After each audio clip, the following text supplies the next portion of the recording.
بەناوی خوای بەخشندەی میهرەبان بەناوی گەلی کوردستان دانیشتنی ژمارە 4 وەرزی دووەمی ساڵی یەکەمی خولی پێنجەمی هەڵبژاردننی پەرلەمانی کوردستان دەست پێ دەکەین. ئێستش داوا لە بەڕێز سکرتێری پەرلەمانەکەم کە پوختەی کۆنووسی کۆبوونەوەی پێشوو بەرنامەی کاری کۆبوونەوە ئامادە نەبوانی کۆبوونەوەکانی پەرلەمانی کۆبوونەوەی پەرلەمانی کوردستان و کۆبوونەوەی لیژنەکانی پەرلەمانی کوردستان بە مۆڵەت و بە بێمۆڵەت بخێنێتەوە. فەرموون.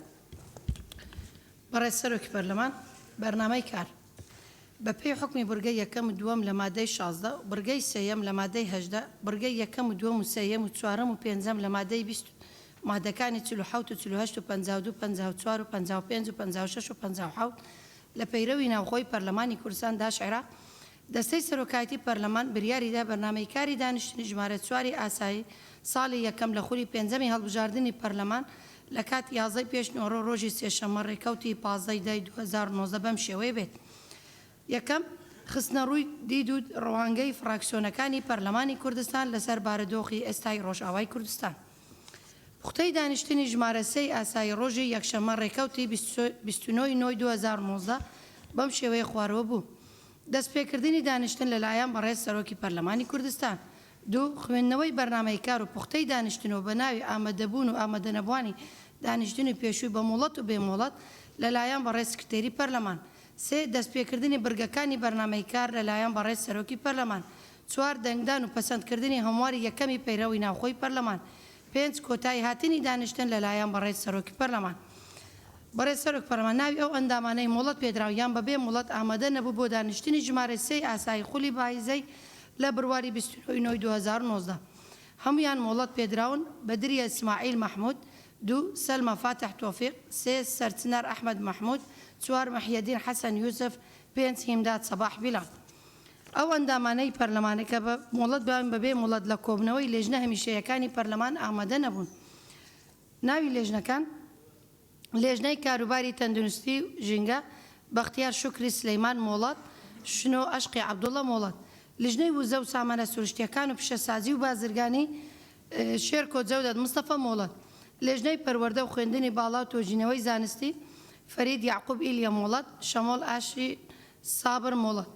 لێژنەی دەستپاکی و کاروباری پەرلەمان و سکاڵا موێد عەبدوڕەحمان حەسەن مۆڵەت، موژدە مەحموود محەممەد مۆڵەت، سەرچنار ئەحمەد مەحموود مۆڵەت. لێژنەی دارایی و کاروباری ئابووری لیزە فەلەکەدین کاکەیی مۆڵەت. لێژنەی وزە و سامانە سروشتیەکان سۆران عومەر سەعید مۆڵەت، ڕێبوار عەبدوڕەحیم عەبدوڵڵە مۆڵەت، کاروان عەبدوڕەحمان عەبدوڵڵە مۆڵەت. لێژنەی پێشمەرگە و ناوخۆ و ئاسایش و ئەنجومەنی خۆزەییەکان حکمەت محەممەد عەبوو زەید مۆڵەت، جەمال حوێز مستەفە مۆڵەت، باڵەم بۆ محەممەد عەلی مۆڵەت، ڕۆمیۆ حوزەیران نیسا مۆڵەت. لێژنەی شارەوانی و گواستنەوە و گەیاندن و گەشتوگوزار و ئاوەدانکردنەوە بەرهێنان سەرچنار ئەحمەد مەحموود مۆڵەت. لێژنەی کاروباری یاسایی عەباس فەتاح ساڵح مۆڵەت، جەلال محەممەد ئەمین ئەحمەد مۆڵەت، ڕۆژان محەممەد کەریم مۆڵەت، سەلام عەبدوڵڵە حەسەن مۆڵەت. لێژنەی تەندروستی و ژینگە و مافی بەکاربەر شایان کاکە ساڵح مۆڵەت، ڕۆژان ئیبراهیم عەلی مۆڵەت، زانە خاڵید اسماعیل مۆڵەت، شنۆ ئەشقی عەبدوڵڵە مۆڵەت، کاظم فاڕۆق نامیق مۆڵەت. لێژنەی دارایی و کاروباری ئابووری سۆران عومەر سەعید مۆڵەت، شێرکۆ جەودەت مستەفە، عەلی حەمەد ساڵح، ئەرشەد حوسێن محەممەد هەمویان مۆڵەت پێدراون. لێژنەی ناوچە کوردستانیەکانی دەرەوەی هەرێم جەمال حوێز مستەفە هەدی موراد حەیدەر مۆڵەتن. لێژنەی کاروباری کۆمەڵایەتی داکۆکردن لە مافی ئافرەت و مافی مرۆڤ ئیحسان سەلیم محەممەد، زانە خاڵید اسماعیل ئوردوچیان مۆڵەتن. لێژنەی کاروباری شەهیدان و قوربانیانی جینۆساید و زیندانیانی سیاسی هەمویان مۆڵەتن. تەنها هەوڕەمان حەمەد شەریف حەمەد ڕەشید ئامادە نەبوو. هەژان حەسەن ئەحمەد، ڕزگار محەممەد مەحموود، فاهی کەماڵ سۆغمۆن مۆڵەتن. لێژنەی کاروباری یاسایی سەلام عەبدوڵڵە حەسەن، ئەرشەد حوسێن محەممەد مۆڵەت. زۆر سپاس.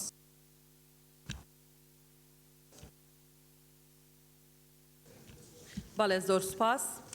بەڕێزان ئەندامانی پەرلەمان ئێستش دەست بە جێبەجێکردنی بەرنامەی کاری دانیشتەکەمانەکەین کە خستنە ڕۆی دید و ڕوانگەی فراکسیۆنەکانی پەرلەمانی کوردستانە لەسەر بارودۆخی ئێستای ڕۆژاوای کوردستان. بۆ مەبەستەش داوا لە بەڕێز ئومێد عەبدوڕەحمان سەرۆکی فراکسیۆنی پارتی دیموکراتی کوردستانەکەین کە ڕوانگەی فراکسیۆنەکەی بخاتە ڕوو. فەرموون. بەڕێز سەرۆکی پەرلەمان ئەگەر ئیزن و مۆڵەتەوی بێن لەسەر ستێجەکە بیخوێنینەوە وتارەکە. بە گوێرەی پەیڕەوی ناوخۆی پەرلەمانی کوردستان ئەندامانی پەرلەمانی کوردستان دەتوانن داوا بکەن لەسەر ستەیج وتارەکان بخوێنەوە فەرموو.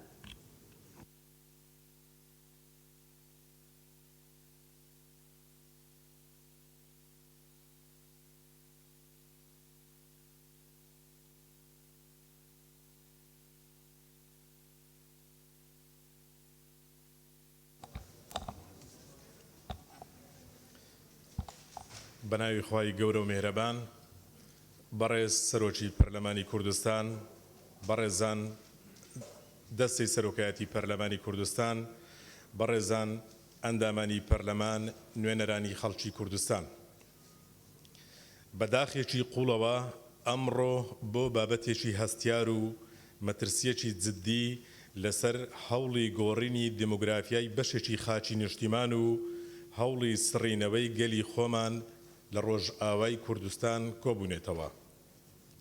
لە ڕۆژی چوارشەممەی ڕێکەوتی 9 ئۆکتۆبەری ساڵی 2019ەوە کارەساتێکی دیکە کەوتە نێو لاپەڕەکانی مێژووی گەلی کوردستان و جارێکی دیکە ئاگر و ئاسن خاپور و ماڵوێرانکردن خۆزگە و خوێن تێکەڵ بێکرانەوە.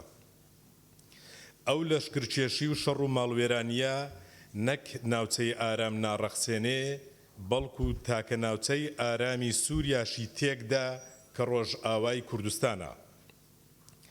ئەو ئاگرباران و جەنگە نەوای ئارام بۆ گەڕانەوەی ئاوارەکان دابین ناکات بەڵکو ئێستا بۆتە مەترسی زۆر جددی لەسەر ئاوارەبوونی سەدان هەزار هاوڵاتی سڤیل. ئۆپراسیۆنی کانی ئاشتی بەدڵنیاییەوە نەک ئاشتی بۆ تورکیا و سووریا و ناوچەکە دابین ناکات بەڵکو زەنگێکی مەترسیدارە بۆ زەمینە خۆشکردنی سەرهەڵدانەوەی داعش و هەراشبوونی گروپە توندڕۆ و تیرۆریستەکان. واتە ئاشتی جیهانی دەخاتە بەر مەترسی و لەوەها کارێکیشدا نەک هەرگەلی کوردستان زەرەرمەند دەبێ بەڵکو تەواوی گەلانی ناوچەکە لە ئەنجام بە زیان بۆیان بە کۆتایی دێتن. بەڕێزان، ئێمە لە فراکسیۆنی پارتی دیموکراتی کوردستانەوە پێمان وایە هۆکاری ئەم شەڕە هەرچیەک بێ و هەر لایەک کەم تەرخەم بێ یان دەستی لەو دۆخەدا هەبێ هیچ پاساوێک نییە بۆ نەوەستاندنی ئەو شەڕە و کۆتایی هێنان بە عەقڵیەتی گۆڕینی دیموگرافیای ناوچەکە. شەڕ و پێکدادان تەنیا ئاڵۆزی و پشێوی و مەترسی لە ناوچەکە زیاد دەکات. دەستکەوتەکانی تێکشکاندنی داعش لە ناو دەبات و لە بەرژەوەندی هیچ لایەک نییە و چ گەلێک لە ناوچەکە سوود لە شەڕ و ئاشوب نەبینیوە و نابینێتن. بەداخەوە ئێستا ئێمە نوێنەرانی خەڵکی کوردستان لە نێو تەپ و تۆزی شەڕ و داگیرکاری قسان دەکەین و بەشێک لە نیشتیمان لەژێر ڕەحمی تۆپباران و خاپورکردندایە. لە هەمان دەم یادی 2 ساڵەی داگیرکاریەکی تر و هێرشی گروپە میلیشیاکان لە 16 ئۆکتۆبەری ساڵی 2017 بۆ سەر کەرکووک و ناوچە کوردستانیەکانی دەرەوەی ئیدارەی هەرێم دەکەینەوە. ڕوویدەممان ئاراستەی کۆمەلگای نێودەوڵەتی و دەنجی ناڕەزاییمان قسەمان ڕوو لە دۆستان و هاوپەیمانان و پارێزەرانی مافی مرۆڤ و داکۆچی کارانی ئازادی و دیموکراسیە. ئەرێ دنیا کورد و گەلانی کوردستان لەکوێ و لە چ زەمەن و زەمینێک هەڕەشە بوونە بۆ سەرگەلانی تر. ئەرێ دنیای ئازادی و دیموکراسی تاکەی گوێتان لە هاوار و ناڵەی گەلێکی 40 ملیۆنی نییە کە تەنها داوای ئازادی ژیان و سربەستی ژیان دەکات. دوێنێ کەرکووکیان برد ئێوە دنیا قڕ و قەب بوون. تکایە ڕۆژ ئاواژ مەکەنە قوربانی بەرژەوەندی زلهێزەکان. بەڕێزان، ئێمە وەکو فراکسیۆنی پارتی دیموکراتی کوردستان ئەم هێرش و پەلکێشی و چەک و شەڕ و کاولکاری و داگیرکاری و کوشتن و لەناوبردنی خەڵکی سڤیل لە ڕۆژئاوای کوردستان ئیدانە دەکەین. کارە سەربازیەکان هیچ پاساوێکی یاسایی و ئاینی و دۆستایەتی و دراوسەیەتی تێدا نییە. چاندنی ڕق و کینە بەرامبەر گەلانی ژێردەستی ڕۆژهەڵاتی ناوین دەبێ بە قانونی شارستانی و بە ئەخلاقی بەرزی ئینسانی کۆتایی پێبێت. ئێستا ئێمە دەنگمان لە ئاسمانی ئاشتیە بۆ ڕۆژئاوای کوردستان. هەناسەمان لەگەڵ ڕۆحی بەرزەفڕی فریشتەکانی ڕۆژئاوایە. داوا لە ئەخلاقی سیاسی و یاسایی و دیبلۆماسیەت و ئاین و ویژدان و ئاداب و ڕێچکە و ڕێبازەکانی ژیان و شارستانیەت دەکەین، بیر لە سڕینەوەی گەل بگرن و پێشی لێ بگرن و شەمەندەفەری شەڕ و خاپورکردن تکایە بوەستێنن. بۆیە وەک فراکسیۆنی پارتی داوا دەکەین بەڕێز سەرۆکایەتی پەرلەمانی کوردستان هەموو هەوڵە دیبلۆماسیەکانی پەرلەمانی بەگەڕ بخەن بۆ مخاتەبەکردنی پەرلەمانی وڵاتانی هەرێمی و جیهانی. هەروەها ئیدانەی کوشتن و کوشتاری هاوڵاتیانی سڤیل لە هەر لایەکەوە بکرێ دەکەین. پشتیوانی هەوڵەکانی ڕاگررتنی شەڕ و پەلاماری سەربازی دەکەین. پشتیوانی خواستی ڕەوای گەلی کورد و پاراستنی مافەکانیان لە چوارچێوەی سووریا بەپێی دانوستانە نێودەوڵەتیەکان بە ئاراستەی ئاستانە و جنێف دەکەین. پێویستە مەترسی تیرۆر لەبیر نەکرێ و دەبێ پێکەوە لەبەرەی جەنگان دژ بە تیرۆرستان بین. لە شەڕی داعش و تیرۆرستان کە هێشتا مەترسین لەسەر خاک و خەڵکمان. داوا دەکەین دۆخی سەریکانی و گرێسپی و کۆبانێ بە دەردی عەفرین بەدەست چەکدارە توندڕەوەکان نەبردرێ. پشتیوانی گەڕانەوەی هێزە کوردیەکان بۆ ڕێکەوتنی هەولێر لە مانجی هەفتی 2012، هەولێر مانجی 11 2013، ڕێکەوتنی دهۆک مانجی 10 2014 لە نێوان تەفدەم و ئەنەکەسا دەکەین. بەڕێزان، ئەوڕۆ یەکگرتووی کوردستانی زەڕورە، بۆیە پێویستە هەمومان دوور بین لە ئەجێندای ئیقلیمی. ناکرێت تاکڕەوی هیچ لایەنێکیش بەردەوام بێ و دەبێ ڕێی لێ بگیرێ. پێویستە لە ئاستی میلی و فەرمی هاوڵاتیانی کوردستان هاوکاری مرۆیی و هەڵمەتی نیشتیمانی لە ئەمڕۆوە ڕابگەیەندرێ. هەماهەنگی هەمومان لەسەر و ململانێ حزبیەکان بێ و کوردستان و خاکەکەی و مێژوو پێمان دەڵێ دووبەرەچی و چەندبەرەچی زیانی هەیە بۆ ئایندەی نیشتیمان. هەروها لە ئاستی عێراقی و هەرێمی و نێودەوڵەتی داوا دەکەین عێراق و کۆنکاری عەرەبی بەرپرسیارانەتر لە ئاستی نێودەوڵەتی و هەرێمی کار بکەن بۆ کۆتایی هێنان بە لەشکرکێشی و داگیرکاری. داوا لە بەرەی هاوپەیمانی نێودەوڵەتی دەکەین ئەرچی یاسایی و مرۆڤدۆستی خۆیان بەرامبەر تیرۆری بەردەوام ئاوا بکەن و لە ئەنجومەنی ئاسایش و لە هاوپەیمانیەتی دەولی کاری مێژووی و ئینسانی خۆیان ئەنجام بدەن. داوا لە هەردوو دەوڵەتی ئەمریکا و ڕووسیاش دەکەین ڕێگە بگرن لە بەکارهێنانی هێز و چەک دژ بە هاوڵاتیان بە تایبەتی خەڵکی سڤیل. داوا لە ئەنجومەنی ئاسایشی نەتەوە یەکگرتووەکان و ڕێکخراوی دەوڵەتانی ئیسلامی دەکەین ڕژانی خوێن و ئەنجامدانی گۆڕینی دیمۆگرافیا بە تاوان لە قەڵەم بدەن و هۆشداری یاسایی و واقعی و عەمەلی بدەنە هەموو هێزەکان. داوا دەکەین ڕەوەندی کوردستانی وەک هەمیشە لە جیهاندا ڕۆڵی پێشەنگایەتی خۆی بجێڕێ. داوا دەکەین دەوڵەت و ڕێکخرا و کەسایەتی و دۆستانی کوردستان ڕۆژئاوای کوردستان و تێکڕای هاوڵاتیانی سڤیل بپارێزن. داوا لە کۆمەڵگەی نێودەوڵەتی دەکەین کۆنگرەی ئاشتی و چارەسەری بۆ پرسی دۆزی ڕەوای گەلی کوردستان لە چوارچێوەی شەرعیەتی مافی چارەنووسی گەلان ئەنجام بدەن و جێبەجێ بکەن. داوا دەکەین دەوڵەتانی مەرکەزی هەرێمی لە ڕۆژهەڵاتی ناوەڕاست لە جیاتی چەک دیالۆگ بۆ پرس و کێشەکانی ڕۆژهەڵاتی ناوەڕاست ئەنجام بدەن تاوەکو چیتر ناوچەی دەوڵەمەند بە و سامانی سروشتی و مرۆیە نەبێتە جەنگەڵستانی خوێن و فرمێسک و کاولکاری و تیرۆر. پەرلەمان و حکوومەتی هەرێمی کوردستان دەستکەوتی نیشتیمانی و مێژووی گەلی کوردستانە. پشتیوانیکردن لێی ئەرچی هەموو لایەکمانە. داوا لە تەواوی هێزە کوردستانیەکانی هەموو بەشەکانی کوردستان دەکەین پشتیوانی یەکتر بین و تەداخل لە کاروباری یەکتر نەکەین و خصوصیەتی هەر بەشێکی کوردستان لە چوارچێوەی یاسا ڕێگا پێدراوەکان پارێزراو بێ. هەروەها داواکارین لەم پەرلەمانە بەڕێزە دەستی حکوومەت و دام و دەستگاکانی هەرێمی کوردستان واڵا بکات لە هەرچی لە توانادایە بۆ هاوکاری لێ قەوماوان ڕایان بسپێرێ. داوا لە حکوومەتی عێراقیش دەکەین لە بودجەی بە هاوار هاتن پشتی هەرێمی کوردستان دیاری بکات و هاوکاری حکوومەتی هەرێم بێت بۆ هاوکاری مرۆیی.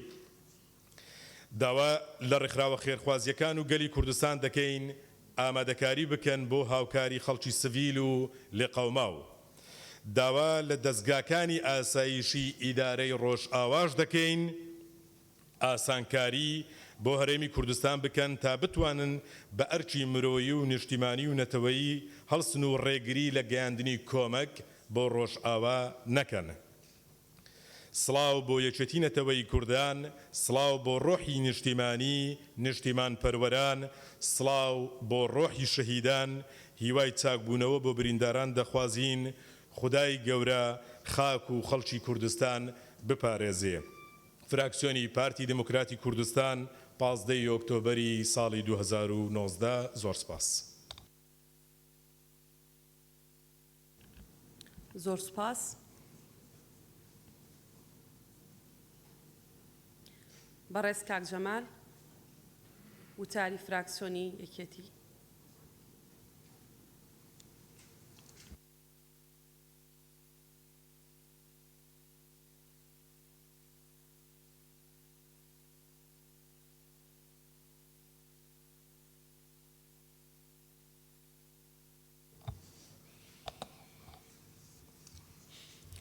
بە ناوی خوای گەورە و میهرەبان، بەڕێز سەرۆکی پەرلەمان، بەڕێزان ئەندامانی پەرلەمان، سەرەتا سلااو دەنێرین بۆ خۆراگری و فیداکاری و گیانبازی گەلەکەمان لە ڕۆژاوای کوردستان، هەزاران سلااو بۆ گیانی پاچی شەهیدان. بەداخێکی زۆر گرانەوە ئەمڕۆ گەلەکەمان لە ڕۆژاوای کوردستان بە بەرچاوی هەموو دنیا لەسەر خاچی خۆی ڕوبەڕووی شەڕێکی نابەرامبەر و ماروێرانکەر بۆتەوە. هەزاران لە ژن و منداڵ و پیر و پەککەوتە گەنج و لاو شەهید و بریندار بوون سەرەڕای خاپۆرکردنی تەواوی ئەو ژێرخانەی چەندین ساڵە بە خوێن بنیاتراوە. گەلەکەمان لە خەباتی ڕزگاری نیشتیمانیدا بە درێژایی مێژوو هەر بەتەنیا بووە. شاخەکان پشت و ئیرادەی گەل هێزیمانەوەمان بووە. بۆیە هیچ ڕۆژێک گەلی ئێمە چاوی لە وڵات و نیشتیمانێک نەبووە لە دەرەوە نەخشەی بۆ بچێشرێت و بکرێتە دیاری بۆ گەلی کوردستان، بەڵکو بە خەبات و خوێنی ڕۆلەکانمان لەبەرەی هەرە پێشەوەی جەنگدا سەنگەرمان گرتووە و دلێرانە بەرامبەر دیکتاتۆریەت و گروپە تیرۆریستەکان جەنگاوین. تەنها لە ڕۆژاوای کوردستان لە شەڕی لە ناوبردنی تیرۆریستانی داعش کە بە خوێنی 11,000 شەهید و 24,000 بریندار مژدەی سەرکەوتن و کۆتایی تیرۆر بە گوێی جیهان دادرا. ئەو جەنگەی کورد لە شەڕی دژە تیرۆر ئەنجامیدا بە نوێنەرایەتی هەموو جیهان بوو. گیانبازی و فیداکاری ژنان و کوڕانی ڕۆژاوای کوردستان نمونەی سیمبولی ئازایەتی و بەرەنگاری نەتەوەیەکی ژێردەست و غەدردێکراوی بێپشت و پەنا بوو. فیداکاری و گیانبازی ئەوان بووە مای دوورخستنەوەی هەڕەشەی تیرۆر لەسەر ئەمریکا و ئەوروپا و ناوچەکە کە چی لە جیاتی پاراستنی گەلی کورد دەرگای جەنجێکی گەورەی نابەرامبەری بەڕووداکرایەوە.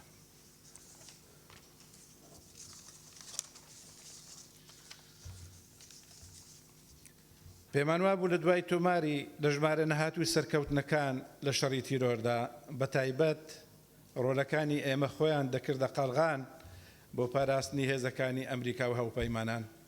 ئیتر پێمان وابوو ئەو جارە تەواو هەر بەتەنها شاخەکان پشت و پەنا نابن. بەڵکو دۆست و هاوبەشی بە ئەمەک و استراتیژیشمان پەیدا کردووە کەچی بەداخەوە لە جیاتی پاراستن و پشتیوانی لە دیو دەرگاداخراوەکان لەو دیوی دەرگاداخراوەکان بڕیاری بە جێهێشتنی کوردیاندا. بەو هۆیەوە گەلی کورد بە گشتی نیگەران و لە ناخی تووڕەبوونێکی قوڵ پەنجی خواردۆتەوە، چونکە هەرگیز گەلی کورد ڕانەهاتووە کە هەڤار و هاوسەنگەر و هاوبەشەکانی خۆی لە مەیدانی جەنگدا بەتەنیا بەجێبێڵی. کەچی دۆستەکانمان لە سەروی هەمویانەوە ئەمریکا گەلەکەمانیان لە ڕۆژئاوا بە تەنها کردە نێچیری لەشکرێکی وێرانکەر و داگیرکەر بێگومان ئەو لەشکرکێشی ئەمڕۆ سوپای تورکیا گروپە توندڕەوەکانی سووریا بۆ سەر ڕۆژاوای کوردستان مەرگەسات و بارودۆخێکی ئێجگار ئارۆزی بە دوای خۆی داهێناوە. بەهۆی ئەو جەنگەوە ژیانی هەزاران هاوڵاتی مەدەنی بێدیفاع لەژێر مەترسی مەرگ و لە ناوچوندایە. سەرەڕای ئەوەی سەدان هەزاریش ئاوارە و سەرگەردانن شار و دێهاتەکانی ڕۆژئاوا لەژێر بۆمباباران و دۆخێکی ئالۆز و شپرزەدایە. بە شێوەیەک ئەگەر ئەو دۆخە بەردەوام بێ بدڵنیایی مەرگەساتی گەورەتری مرۆیی ڕوبەڕووی ناوچەکە دەبێتەوە و ژمارەی قوربانیانیش زۆر لەوە زیاتر دەبن. بەڕێزان، ئێمە وەک فراکسیۆنی یەکێتی نیشتیمانی کوردستان پێمان وایە ئەو دەست درێژی و داگیرکاریە ناڕەوایی ئێستا بەهۆی لەشکرکێشی تورکیا دەکرێتە سەر ڕۆژئاوا هەوڵ و کۆشی نێودەوڵەتی بۆ لەناوبردنی تیرۆر و تیرۆریستان لەناو دەبات، زمینەی دووبارە سەرهەردانەوەی گروپی تیرۆریستخوازی دروست دەکاتەوە کە بۆ لەناوبردنیان لە عێراق و باشوور و باکووری ڕۆژهەڵاتی سووریا هەزاران شەهیدی لە پێناودادراوە. بۆ ئەوەی گەلەکەمان پارێزراو بێ لەو نەخشە و پیلانجێڕیانە دید و بۆچوون و ڕوانگەی خۆمان لەو چەند خاڵانە دەخەینە ڕوو.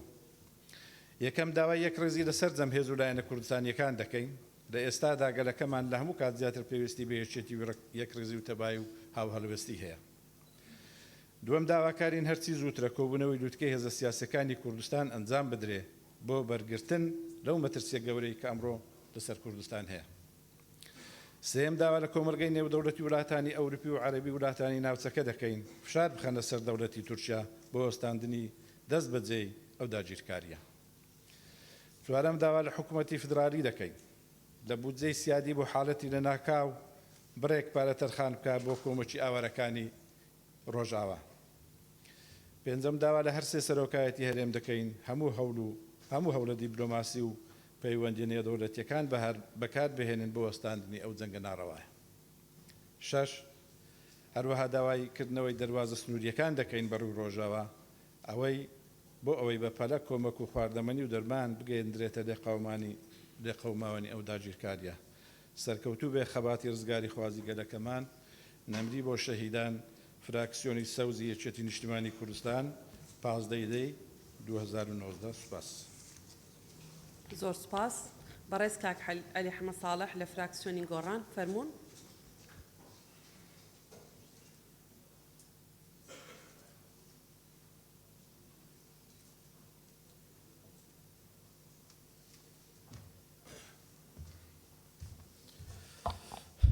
بەناوی خوای گەورە، بەڕێز سەرۆکی پەرلەمانی کوردستان، پەرلەمانتارە بەڕێزەکان، جەماوەری کوردستان، لێرەوە لەم مینبەرەوە سڵاو دەنێرین بۆ هاو نیشتیمانیانمان لە ڕۆژاوای کوردستان، سڵاو ڕێزەنێرین بۆ ئەو شەڕڤانانەی کە بە خوێن و ژیانی خۆیان بەرگریان لە خاکی نیشتیمان و هاو نیشتیمانیانمان کرد لە ڕۆژاوا. ڕۆحی شەهیدانی ڕۆژاوا شاد بێت، ڕۆحی شەهیدانی کوردستان بەگشتی شاد بێت بە هیوای چاکبوونەوەی بریندارەکان. هەرچەندە دەبوو ئەم دانیشتنە پێشتر کرابە، بەڵام ئێستاش گۆڕانکاریەکان ئەوەندە خێران دانیشتنی بەردەوامی پەرلەمان گرنگ و پێویستە. لێرەوە وەکو فراکسیۆنی گۆڕان لە پەرلەمانی کوردستان ئیدانەی لەشکرکێشی دەکەین بۆ سەر خاکی ڕۆژئاوای نیشتیمانمان. ئامانجی لەشکرکێشی لە چەند ڕۆژی ڕابردوودا ئامانجی لەشکرکێشی سوپای تورکیا لە چەند ڕۆژی ڕابردوودا بۆ سەر ڕۆژئاوا لە ناوبردنی ئەزموونی خۆبەڕێوەبەری و دروستکردنی و گۆڕانکاری دیمۆگرافیا بوو، بەڵام خۆشبەختانە سەرکەوتوو نەبوو. بەهۆی بڕیاری خێرای سەرۆکی ئەمریکا و بەجێهێشتنی ڕۆژئاوا کاولکاری گەورە ڕوویدا، دەیان شەڕڤان و ژن و منداڵ بوون بە قوربانی. ئەگەری جینۆسایدێکی دیکەی میلەتەکەمان هەبوو، خۆشبەختانە سەری نەگرت. هەرچەندە لە درەنگانێکی ئەم شۆوە گۆڕانکاریەکان خێراتر دەبن. پەیوەندی سەرۆکی ئەمریکا بە فەرماندەکانی ڕۆژئاوا و دواتیش سەرۆکی تورکیاوە ئاماژەی دڵخۆشکردن بە ئاراستەی ڕاگرتنی ئەم شەڕە، بەڵام هێشتا هیچ گرنگتیەک نییە بۆ ڕوونەدانی شەڕ و کارەسات.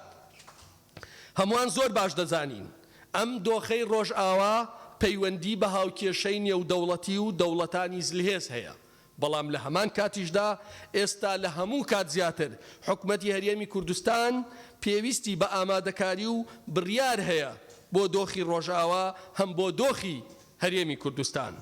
وەک چۆن گەلانی دیکە لە ڕاستەوە بۆ چەپ لە دەسەڵاتەوە بۆ ئۆپۆزیسیۆن بە یەک دەنگ برگری لە بڕیارە سەربازیەکانیان دەکەن، هیوامان وایە ئێمەش پێکەوە بەرپرسانە ئەم قۆناغە تێبپەڕێنین. داوا دەکەین حکومەتی هەرێمی کوردستان ئەوەی لە توانایدایە بە پێی یاسا بەرکارەکان بۆ ڕۆژئاوای بکات. پشتیوانی خۆبەڕێوەبەری ڕۆژئاوا دەکەین و پشتیوانی لەو ڕێکەوتنانەیان دەکەین کە ئەنجامی دەتەن لە پێناوی پاراستنی گەلی کورد لە ڕۆژئاوای نیشتیمان. پێویستە هەڵمەتێکی نیشتیمانی بە ماڵ و بە خوێن بۆ کۆمەکی هاونیشتیمانیانمان لە ڕۆژئاوا دەست پێ بکەین. سنوورەکان لە هەردوو لاوە بکرێتەوە، هەم هاوکاری بگات هەم ئەوەی بریندارە یان پێویستی بەهاتنە باشوورە ڕێگای پێ بدرێت. دامەزراوە فەرمیەکانی هەرێمی کوردستان هەم لە ئاستی جیهانی هەم لە کۆبوونەوە لەگەڵ کونسوڵگەریەکانی هەرێمی کوردستان هەڵمەتێکی فراوان دەست پێ بکرێت بۆ ڕاگرتنی ئەم شەڕە. حکومەتی هەرێمی کوردستان بە هاوکاری حکومەتی عێراق و ڕێکخراوە نێودەوڵەتیەکان هەموو ئامادەکاریەکی پێویست بکات لە ئەگەری بەردەوامبوونی شەڕ و ئاوارەبوونی هاونیشتیمانیانمان لە ڕۆژئاوا. سەرباری ئەم ڕاستپاردانە چەند خاڵێکی گرنگ هەیە ئەمەوێت لە ڕێگەی سەرۆکایەتی پەرلەمانەوە هەم بەرپرسانی حکومەتی هەرێمی کوردستان هەم لایەنەکانی دیکەش ئاگادار بن. پەرلەمانی کوردستان لە 15 دەی 2014 بە بڕیار پاڵپشتی کردووە لە ئیرادەی گەلی ڕۆژئاوای کوردستان لە هەر شێوازێکی خۆبەڕێوەبردن. بە پێی بڕیارەکەش پێویستە حکومەتی هەرێمی کوردستان مامەڵەی فەرمی لەگەڵا بکات. بۆیە ناکرێت ڕێگە پێدراو نییە نوێنەرایەتی هیچ وڵاتێک ئەزمموی ڕۆژئاوا بە تیرۆر ناو ببات، ئێمە ئیدانەی هەر جۆرە لێدوانێکی لەو شێوە دەکەین. وەک چۆن هەموو دەوڵەتانی دنیا شەڕی سەروەری و خاکی خۆیان دەکەن، ئێمەش وەک هەرێمی کوردستان کە تا ئێستا بەشێکین لە دەوڵەتی عێراق بە پێی دەستور و یاسا و بڕیارە بەرکارەکان هەم لە ڕێگەی حکومەتی عێراق هەم هەرێمی کوردستان داوا لەو هێزە دەرەکیانە بکەین کە بنگەی سەربازیان لە خاکی کوردستانە هەیە بگەڕێنەوە بۆ وڵاتی خۆیان. بەداخەوە بە ناوی پیرۆزی ئاینی ئیسلام و سوورەتی فەتح پەلاماری ژن و منداڵ و هاوڵاتیان و نیشتیمانی وڵاتێکی ترە درێت. لێرەوە داواکەین لە هەموو ناوەندە فەرمیە جیهانیەکانی ئاینی و بە تایبەتی یەکێتی زانانی ئاینی ئیسلامی جیهان کە قسەی جددیان هەبێت لەسەر بەکارهێنانی ناوی پیرۆزی ئیسلام بۆ سڕینەوەی میلەتەکەمان لە ڕۆژئاوای نیشتیمان کە ئەمە پێچەوانەی هەموو بنەمایەکی ئاینی ئیسلامە. ئەم پەلاماردانە ئەنجامەکەی ئەگەر بەردەوام بێت سەرهەڵدانەوەی داعشە. بێگومان میلەتی کورد لە ڕۆژئاوا بێ لە باشوور قوربانی دەستی داعش بووە. ئێستش هەر کاتێک داعش سەرهەڵ بداتەوە ئێمە ئامانجی یەکەمی ئەم ڕێکخراوە تیرۆریستیین. بۆیە پێویستە ئەم پەیامە بەڕوونی بگات بە هەموو ناوەندە نێودەوڵەتیەکان، چونکە ئەمە گومانێ دروست دەکا ئێستا پلانێکی دەولی هەبێ بۆ دروستکردنەوە و سەرهەڵدانەوەی داعش. خدا ڕۆژئاوای نیشتیمان بپارێزێت، خدا خاکی کوردستان بپارێزێت. فراکسیۆنی گۆڕان لە پەرلەمانی کوردستان. زۆر سوپاس. بەڕێز دکتۆر کازم لە فراکسیۆنی نەوەی نوێ فەرموون.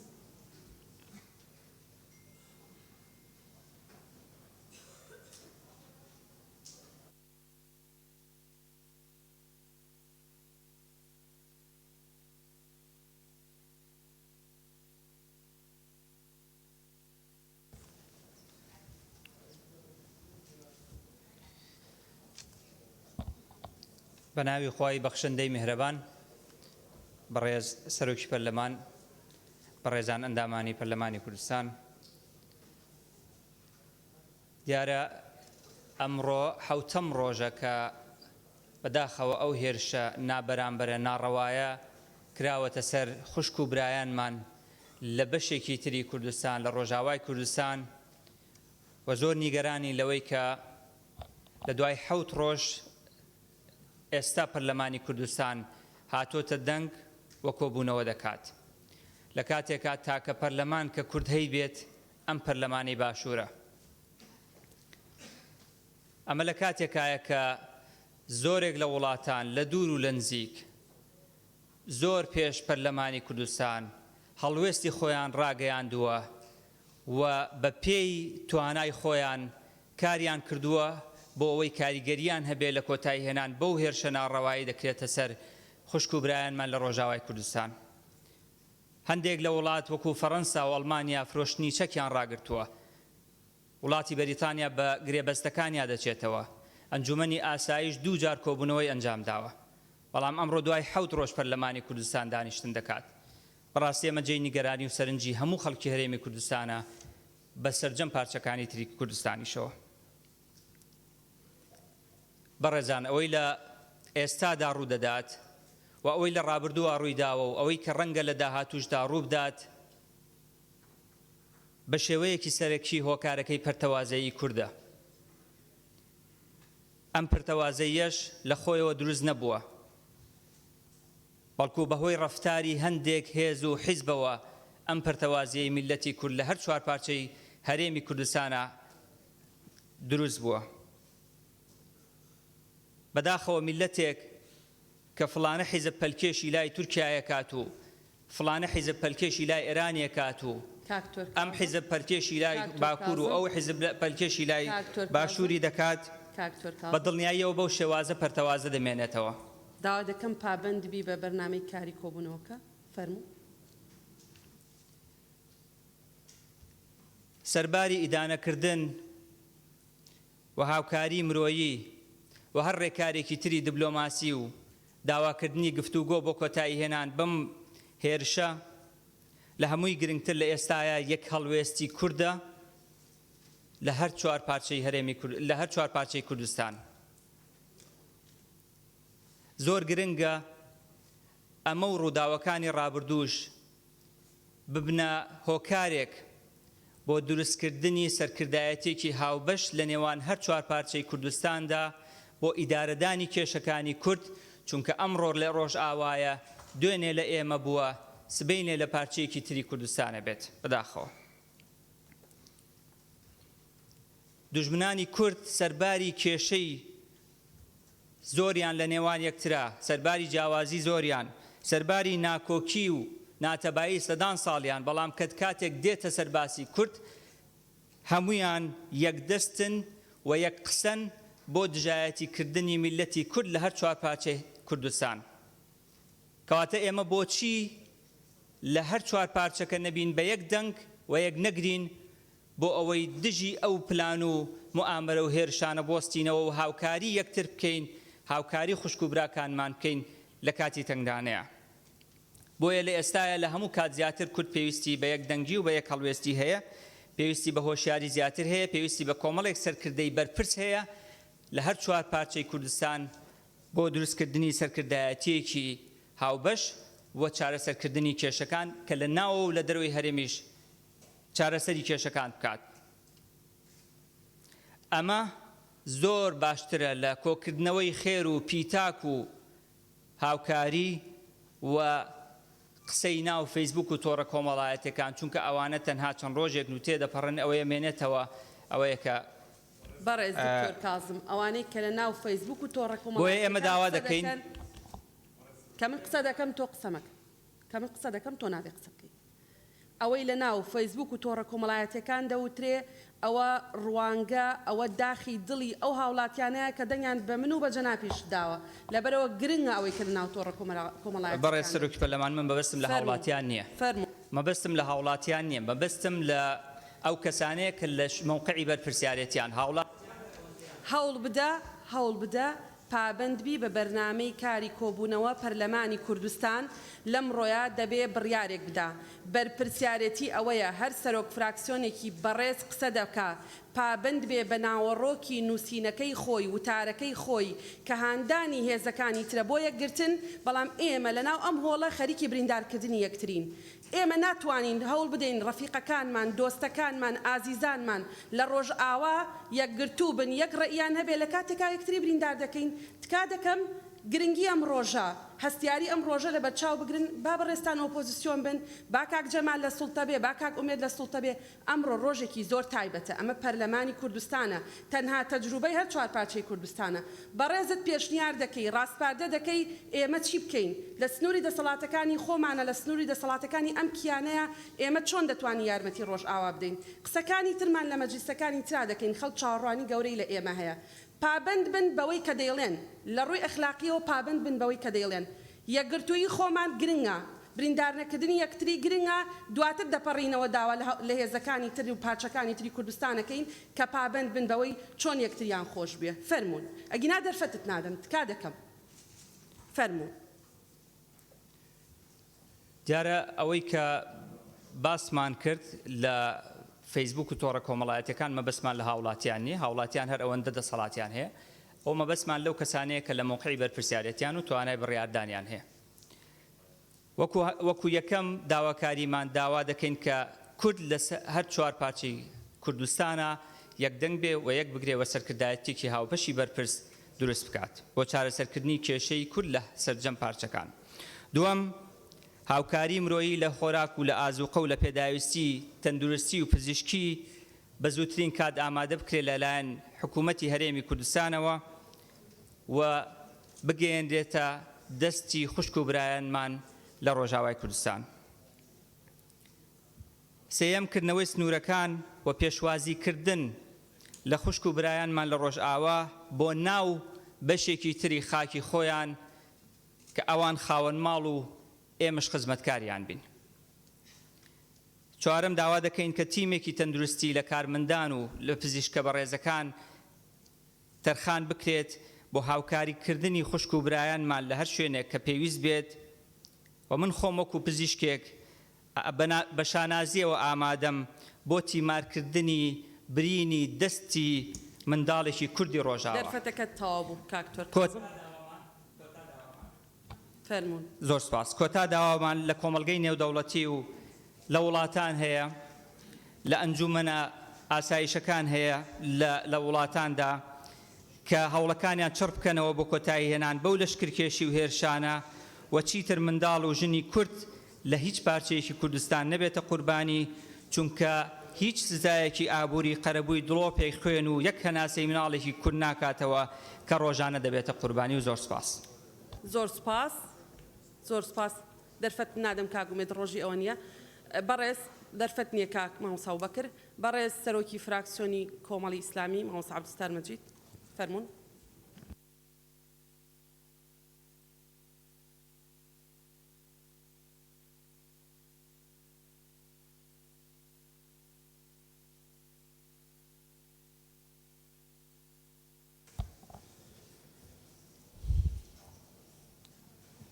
بەناوی خوای بەخشندەی میهرەبان بەڕێز سەرۆکی پەرلەمان بەڕێزان ئەندامانی پەرلەمانی کوردستان ڕوئیا و بۆچوونی کۆمەڵی ئیسلامی یا فراکسیۆنی کۆمەڵی ئیسلامی لە پەرلەمانی کوردستان سەبارەت بەو دۆخەنە هەمار دژوارێکە ڕۆژئاوا پێدا تێدەپەڕێ ئەمەیە سەرەتا بەگلەیەک لە خۆمان دەست پێ دەکەم لە پەرلەمانی کوردستان کەم کۆبوونەوەی پەرلەمانی کوردستان لەم دۆخە ناهەموار دژوارەدا زۆر زەرور و پێویست بوو بەڵام بەداخەوە زۆر دواکەوت ئێمە وەکو فراکسیۆنی کۆمەڵی ئیسلامی زۆر بە ڕوون و ڕاشکاوی ئیدانەی لەشکرکێشی سوپای تورکیا و بەزاندنی سنووری ڕۆژئاوای کوردستان دەکەین کەمە پێچەوانەی هەموو عورف و یاسانی و دەوڵەتیەکانە و هەروەها زۆر بەتوندی ئیدانەی کوشتنی منداڵ و ژن و و خەڵکی مەدەنی دەکەین کە دیارە ئەمەش بە پێی یاسا و عورفی نێودەوڵەتی ڕێگە پێنەدراوە بەڵام بەداخەوە خەڵکێکی زۆر لە خەڵکی بێتاوان کە شەڕکەر نین لەم شەڕە دژوارەدا بوون بە قوربانی. ئێمە لە کاتێکدا کە ئەم ئۆپەراسیۆنانە دەبینین بەداخەوە بە ناوی سوپای محەممەد سەڵات و سەلامی خوای لەسەر بێ ئەم لەشکر کێشە کراوە کە من دەپرسم ئایا سوپای محەممەد کە چوو بۆ شوێنێک منداڵی کوشتووە، ژنی کوشتووە، خەڵکی بێتاوانی کوشتووە و سنووری وڵاتان و خەڵکی کێ بەزاندووە؟ دەزانن پێغەمبەری خوا ئەگەر سوپای بەڕێ دەکرد چی بە سوپاکەی دەگوت؟ دەیگوت ژن مەکوژن لە کاتێک کە لە شەڕدا بووە، منداڵ نەکوژن. ئەوانەی کە عیبادەت دەکەن لە غەیری دینەکەی خۆشمان کە شەڕیان پێفرۆشرا بێ دەیفەرموو نەیان کوژن، پیر و پەکەوتە ئەزیێت مەدەن، حتا دەیفەرموو دار نەبڕن، کانیا و چێر نەکەنەوە. بەڵام بەداخەوە هەمیشە ئەم ناو نیشانانە بەکار هاتووە بەرامبەر بە گەلی کورد لە ڕابردوودا و هەر دەسەڵاتێکی زاڵمیش لەسەر ڕووی زەوی ئەگەر بەرژەوەندی بیخوازێ ئەم ناو نیشان و ئەم ناوانەی بەکاری هێناوە.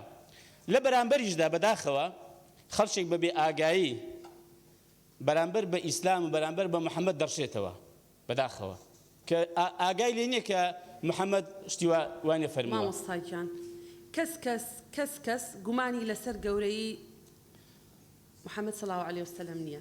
تکا دەکەم چۆرە ناو ئەو بابەتەی کە بۆی دانیشت خدای بابەتە ینی سەرۆژ پەرلەمان بابەتە نەزانێت چی خۆش نییە تو قسە بە هەموو خەڵک ببڕی بابەتە و حەقیقەتی هەیە. من قسەم بە هەموو خەڵک نەکردووە، من قسەم کەسیش بەقەدەر من دڵی فراوان نییە لە گوێگرتن لە بەڕێستان. دەبێت لێ بگەرە قسەکانم بکەم ینی چی بێ یاساییم کردووە، حەز دەکەم بیزانم چی بێ یاساییمان کردووە کە ئەم بابەتە چی پێپسانەی تعلیماتە ئەم بابەتە هەزار کە قسەی ناخۆش فەرموو کردووە. قسە بکە فەرموو.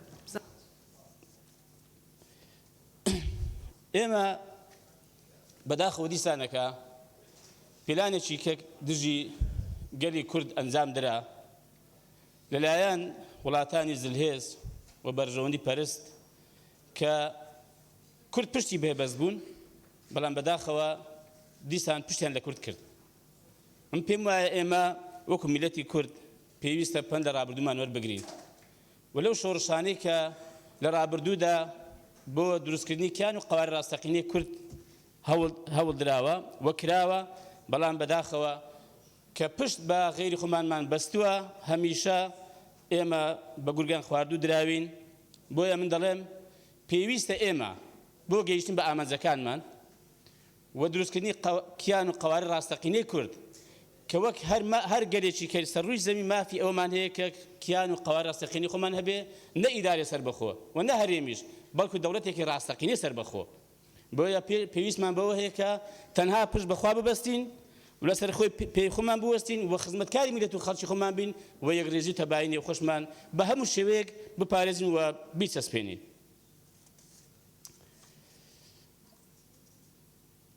ئێمە داوا دەکەین لێرەوە لە وڵاتانی زلهێزی دنیا وەک ئەمریکا، رووسیا و ڕێکخراوە نێودەوڵەتیەکانی جیهانی وەک نەتەوە یەکگرتووەکان، ئەنجومەنی ئاسایش کە بەهانەی گەلی کردەوە بێن و بە پرسیارەتی یاسایی و ئەخلاقی خۆیان بەرامبەر بەم میلەتە جێبەجێ بکەن و ئەم شەڕە بە زووترین کار ڕابژیرێ و نێوەنگیریەکی بە ئینسافانە و دادگەرانە بکەن کە ئەم گەلی کوردش بە تایبەتی لە ڕۆژ ئاوای کوردستان حەقی خۆیەتی بە مافی خۆی بگات لەسەر خاچی خۆی و بە تایبەتی ئێستا کە بەڕێوەبردنێکی سەربەخۆی خۆی هەیە. وم پێشم وایە داواش دەکەین کە وڵاتانی گەورەی دنیا بۆ ئەوەی کە سەقامگیری لەم ناوچانە هەبێ، سەقامگیری سیاسی، سەقامگیری کۆمەڵایەتی و حتا سەقامگیری ئەمنی، سەقامگیری سەربازی، ئابووری، ئێمە داوا دەکەین کە با کۆنگرێشی گەورە ببەسترێت بۆ چارەسەرکردنی کێشەی کورد لەسەر ئاستی هەموو پارچەکانی کوردستان. من دڵنیام بە پێی ئەزومیژە هەموو دەیبینین ئەم ناوچەیە ئیسلاحات ناکە. نە ئەو وڵاتانی کە کوردیان بەسەردا بەش کراوە، نەگەری کوردیش نە ئەو وڵاتانش کە بەرژەوەندیان لەم ناوچانە هەیە بەبێ چارەسەرکردنی ڕیشەی کێشەی کورد. وە لە هەما کادا من داوا دەکەم لە پەرلەمانی بەڕێز کە وەفدێک بۆ ڕۆژئاوای کوردستان بنێرێ وە لە نزیکەوە بە دوواداچوون بکە وە لە نزیکەوە ئاگادار ڕەوشی ئەوێ بێ و دواتریش هەرچی ڕاستپاردە و پێویست دەکا راپۆرتێکی پخت بێنێتەوە پەرلەمانی کوردستان بۆی کە بڕیاری پێویستتر لە پەرلەمانی کوردستان بۆ ئەم بابەتانە بدرێت و لە هەما کادا من داوا دەکەم کە بڕیاری ژمارە 37 12/5/2005 پەرلەمانی کوردستان سەبارەت بە چوونەدەری هەموو هێزانەی ئاشتی خواست بناو ئاشتی خواست کە لە هەرێمی کوردستان هەن جێبەجێ بکرێ کەم پێم وایە ئەمەش بەشێکە لە کێشەکان فەرم نەک هەر ڕۆژئاوای کوردستان ئایا باشووریش و بەشەکانی کەش هەمیشە لەژێر پەلامار و هەڕەشە و تۆپباران و کوشتندان نەبوونە ئایا ئێمە لە باشوور زیانمان پێ نەکەیشتووە خەڵکمان نەکوژراوە خەڵکمان چەند جار لە سنوورەکان ئاوارە و دەربەدەر نەبووە ومە لە کۆتاییدا لە خوای گەورە داواکارم کە کوژراوەکانمان بەتابەت لە ڕۆژئاوا بۆ باقی کوژراوەکانی کەی شۆڕش ڕزگاری خوازی کورد بە باشتیپانی بەرین شاد بکە و شیفای بریندارەکانیشمان بدا و داواکاریشم خوای گەورە ئەم میلەتەمان ئەم گەلەمان وێڕای ئەوە کە ڕێکمان خاو یەکمان خاو یەک ریز بین داواکارم کە خوای گەورە بە مافەکانی خۆمانمان بگەێنێ بە مافی سەرفرازی و سربەخۆی لە دەوڵەتی خۆماندا دەوڵەتێکی ڕاستەقینە بگەێنێ سوپاس بە هەموو لایەک دەستان خۆش زۆر سپاس پرۆتۆکۆڵم دەستەواژانە دەستڕنەوە کوژراو نین شەهیدن سەرکردایەتی ناوی بەرپرس لە وتارەکەی کاک دکتۆر کازم دەستڕنەوە قسەی تۆڕە کۆمەڵایەتیەکانیش دەستڕنەوە ئەوانە شەهیدن مامۆستا عەبدولستار تەواو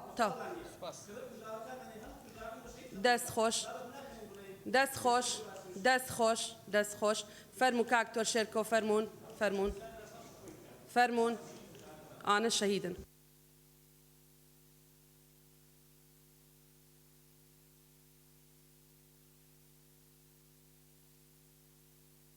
نقطة نظام ورناقرم فرمون تور شركو فرمون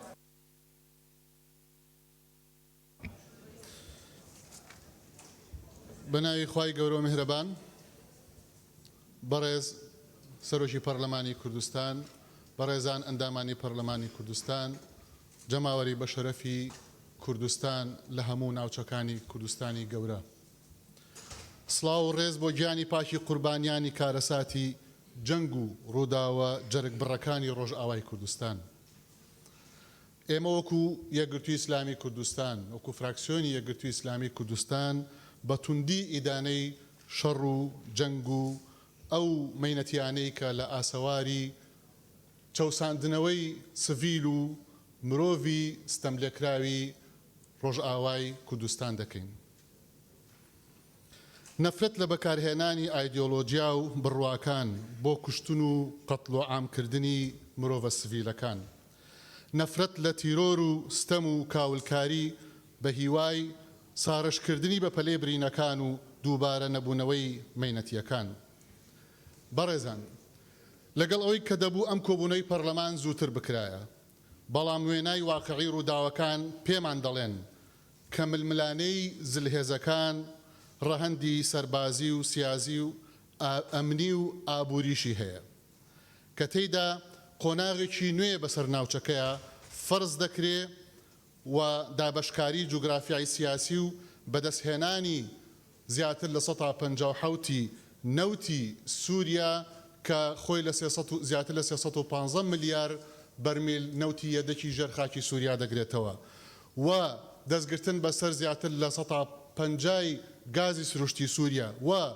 کردنەوەی معبەر و دەواازەی ئابووری نوێ واتە جوغرافیای سیاسی و ئابووری نوێ فەرز دەکرێ بەسەر ناوچەکەدا چەندین ڕەهەندی تریش بێگومان کە بەداخەوە سوتەمەنی ئەم ململانەیە هاوڵاتی سڤیل و گەلێکی ستەملێکراوە کە بە هەموو شێوەیە قابلی قوبوڵکردن نییە ئێمە داوا دەکەین کە چارەسەری ئاشتیانە پەنابردن بۆ چارەسەری ئاشتیانە بە باشترین بژاردە ئەزانین هەروەها پەرلەمانی کوردستان ئەوەی پێی دەکرێ لە وتاری یەکگرتووانە بۆ پاراستنی یەکریزی نیشتیمانی و ئاراستەکردنی هەموو تواناکان بۆ فریاکەوتنی قوربانیان و لێقۆماوەمان لە ڕۆژئاوای کوردستان ئەنجامی بدات.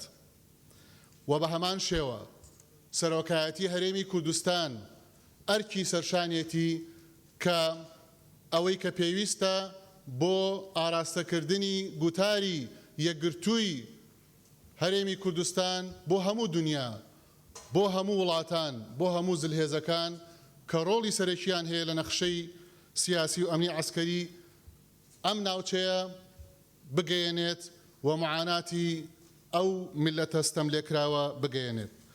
حکوومەتی هەرێمی کوردستان زۆر گرنگە هەڵمەتی فریاکەوتنی ئەو ئاوارانەی کە لە دوێنێوە ژمارەیان وەکو بە فەرمی ڕاگەنراوە 200 کەس هاتوۆتە ئەم دی و سنووری هەرێمی کوردستان و بەدەیان هەزاری تریش بەڕێوەیە کە بێن بەرەو هەرێمی کوردستان، پاراستنی خزمەتگوزاری پێویست، دابینکردنی جێگەی حەوانەوەی پێویست ئەرکی حکوومەتی هەرێمی کوردستانە و داوا دەکەین کە هەڵمەتی نیشتیمانی ڕابگەێنرێ هەموو لایەکەوە لە خۆمانەوە لە پەرلەمانتارانەوە دەست پێ بکەین، لە پەرلەمانی کوردستانەوە دەست پێ بکەین تا هەموو هاوڵاتیەک لەم هەرێمی کوردستانە چی پێ ئەکرێ کۆی بکاتەوە دابینی بکە و بە مەرجەعی ڕسمی و فەرمی لە ڕێ ڕێکخراوەکانەوە لە ڕێ حکوومەتەوە لە هەموو ڕێگایەکەوە کە ممکن بێت دابینی بکەین بۆ لێشاوی ئەو ئاوارانەی کە ڕوئەکەنە هەرێمی کوردستان بۆی باشترین خزمەت بکرێن.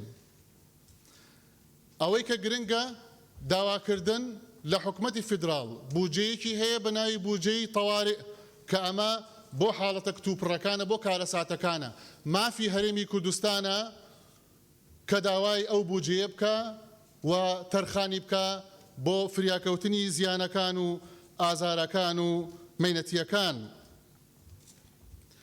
جەخت لەسەر بڕیاری ژمارە 24 ساڵی 2014 ئەم پەرلەمانی کوردستانە ئەکەینەوە کە پشتیوانی لە ڕۆژئاوای کوردستان دەکا و لە ئیدارەی ڕۆژئاوای کوردستان دەکا و مامەڵەی فەرمی حکوومەتی هەرێمی کوردستان دەکا لەگەڵیان بۆ دابینکردنی هەر هاوکاریەک کە پێویست بێ. داوا لەسەر جەم کونسوڵخانەکان ئەکەین، نوێنەرایەتی وڵاتانی گەورەی دنیا ئەکەین کە لە هەرێمی کوردستان هەن، ڕۆڵی خۆیان ببینن بۆ ڕاگررتنی شەڕ و هەرچیان پێ ئەکرێ بۆ کۆتایی هێنان بەم شەڕە ئەنجامی بدەن. بەڕێزان، ئەوەی کە گرنگە پاراستنی یەکریزی نیشتیمانیە و پاراستنی گوتاری یەکگرتووە.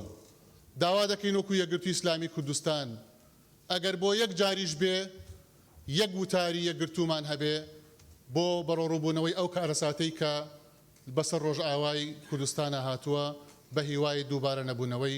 زۆر سپاس. زۆر سپاس.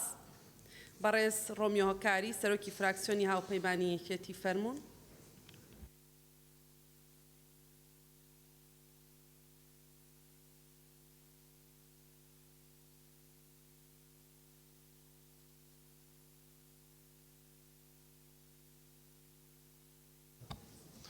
بەڕێز سەرۆکی پەرلەمان، ئەندامانی بەڕێزی پەرلەمان، من پێشەوەی قسەکانی خۆم کەم حەزەکەم بڵێم دوای گوێبیستی زۆرێک لە وتار و خەڵوێستی فراکسیۆنە بەڕێزەکان حەزم کرد ئەوە بڵێم کە ئەوەی لە ڕۆژاوا ڕوودەدات کورد و عەرەب و پێکاتەی ئێمەش وەکو کلدانی سریانی ئەگرێتەوە و شەهید و بریندارمان هەیە تا ئێستا لەم چەند ڕۆژی شەڕەدا و تا ئێستا دوێنێ ئاوارە ئێمەش گەیشتۆتە هەرێمی کوردستان. بۆیە هیوادارم لە کاتی ڕوبەڕووبوونەوە بۆ هەر ڕووداوێکی نەخوازرا و ترسناک ئێمە هاوپەیمانەکانی خۆمان لەبیر نەکەین.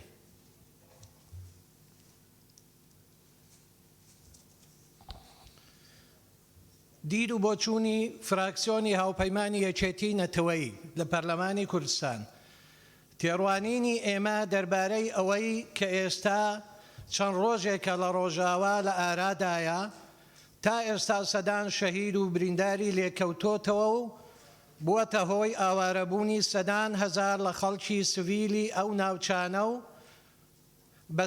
ناوچانە بە سەرجەم پێکاتەکانیەوە.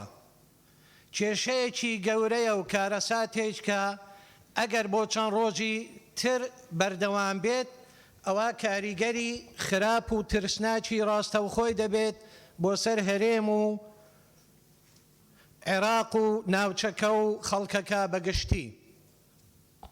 بۆیە پێمان وایە بۆ ڕوبەڕووبوونەوەی هەر ئەگەرێکی نەخوازرا و پێویستە هەموو هەوڵەکانمان بۆ چارەسەری ئەم دۆخە ترسناکە و پێشگرتن بێت لە ماڵوێرانی زیاتر و هەر هەڵوێستی چشمان وەکو پەرلەمان کە نوێنەرایەتی سەرجەم خەڵکی کوردستان دەکەین لۆژیکانە و هاوتەری بێت لەگەڵ بەرژەوەندیە باڵاکانی هەرێم و خەڵکەکەی بە هەموو پێکاتانەتەوەی و ئاینەکانەوە.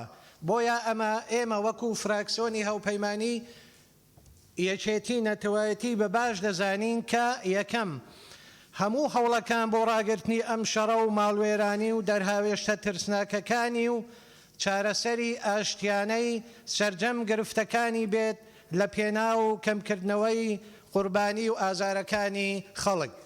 دووەم، دۆخەکە ئەوەندە مەترسیدارە و لە بەرژەوەندی ئەوەدا نییە کە مزایدەی سیاسی بکرێت، چونکە ئێمە ڕوبەڕووی زۆرێک لەم کێشانە بووینەتەوە لە ڕابردووی نزیک و دووردا و حەقە لەوە تێبگەین کە هەموو هەوڵدانێک لە پێناو کەمکردنەوەی مەترسی و خەسارەتەکان بۆ سەر هەرێم و خەڵکەکەی بێت لەم قۆناغا پڕ هەستیارەدا.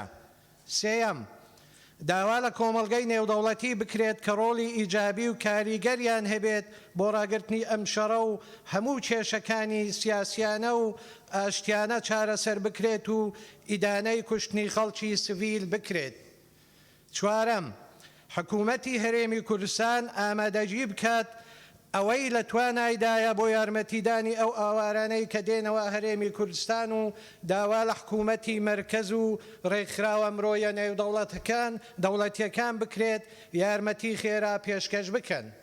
پێنجەم، ڕاگەیاندنی خەڵمەتی نیشتمانی پەرلەمان بۆ کۆکردنەوەی کۆمەک و یارمەتی بۆ ئاوارە و دەربەدەرەکانی دۆخی ڕۆژئاوا و یارمەتیدانیان لەو میحنەتەی کە تیایدان. فراکسیۆنی هاوپەیمانی یەکێتی نەتەوەیی لە پەرلەمانی کوردستان 15 ئۆکتۆبەری 2019. زۆر سوپاس. بەڕێز باپیر کامەلا لە فراکسیۆنی سەردەم فەرموون.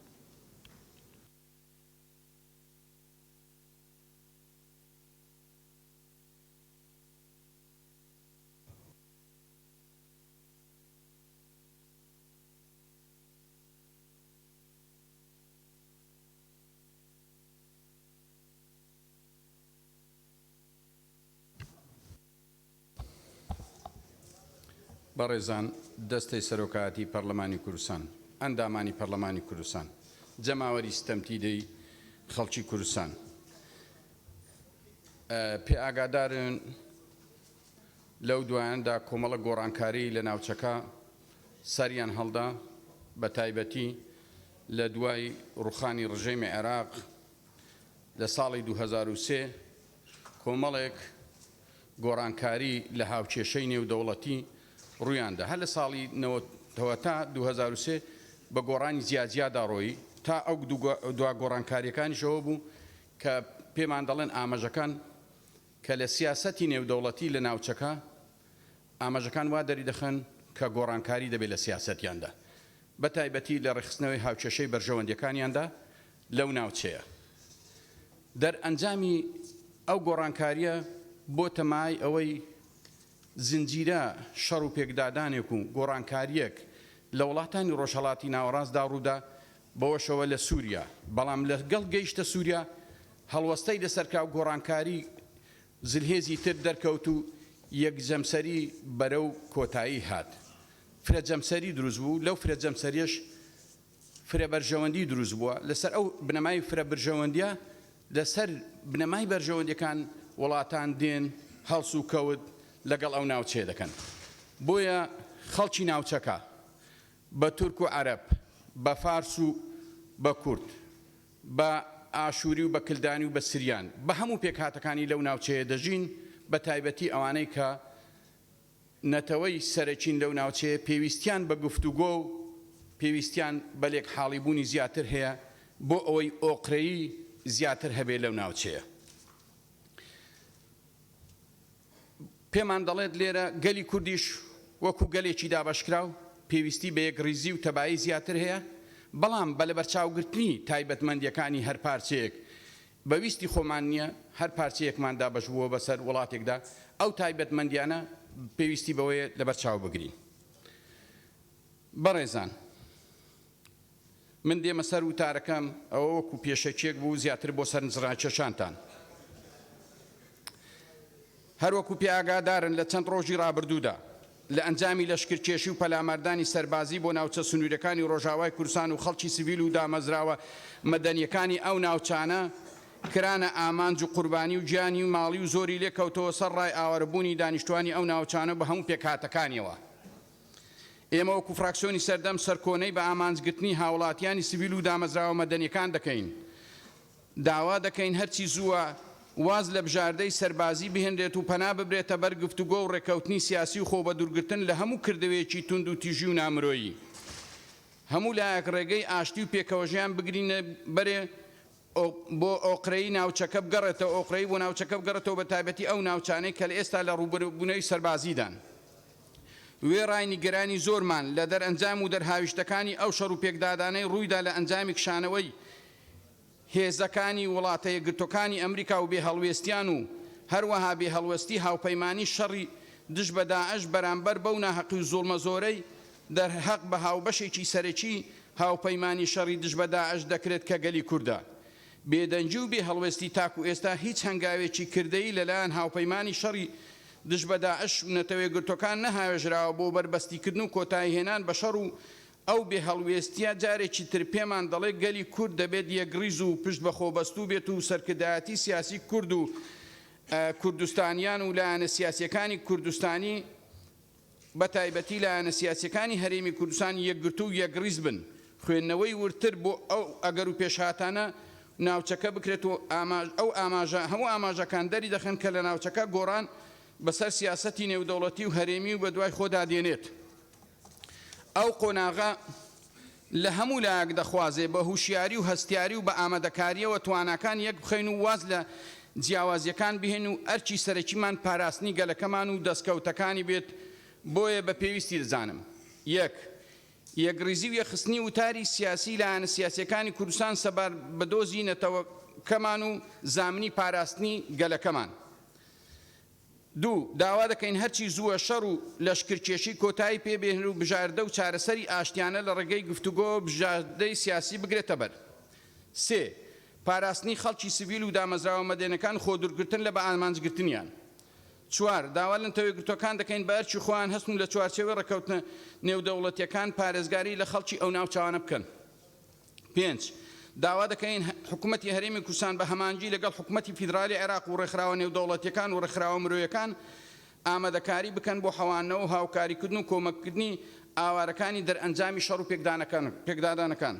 شەش، داوا دەکەین هەرچی زووە کۆبوونەوەی لایەنە سیاسیەکانی کوردستان بکرێ و بە ئەرچی نیشتیمانی خۆیان هەڵستن. حەوت، داوا دەکەین لە نووسینەوەی دەستوری سووریا دەوڵەتی سووریا و لایەنە بەشداربەکان بە تایبەتی ئەو دەوڵەت و وڵاتانەی کاریگەریان هەیە بەشدارن ڕەچاوی مافی گەلی کورد بکەن لە سووریا و لە دەستوری نوێی مافەکانی گەلی کورد پارێزراو بن. هەشت، داوا لە هێزەکانی ڕۆژاوە دەکەین جیاوازی و کێشەکانیان وەلا بن یەکریز و یەکهەڵوێز بن و تواناکانیان یەک بخەن بۆ بەدیهێنانی مافەکانی گەلی کوردستان لە ئایندەی سووریادا. لە کۆتاییدا درود بۆ شەهیدانی بەرگری و هیوای چاکبوونەوەی هەرچی زوو بۆ بریندارەکان دەخوازین. سڵاو لە خۆڕاگری خەڵکی کوردستانی گەلی کوردستان لە ڕۆژاوا و سڵاو لە پشتیوانی خەڵکی کوردستان لە ڕۆژهەڵات و لە باکوور و لە باشووری کوردستان. سڵاو لە خۆڕاگریان، سڵاو لە ئامادەیان، هەر سەرکەوتو و سەرفیراز بێ گەلی کوردستان. زۆر سوپاس. بەڕێز دکتۆر محێدین فراکسیۆنی ئازادی فەرموون.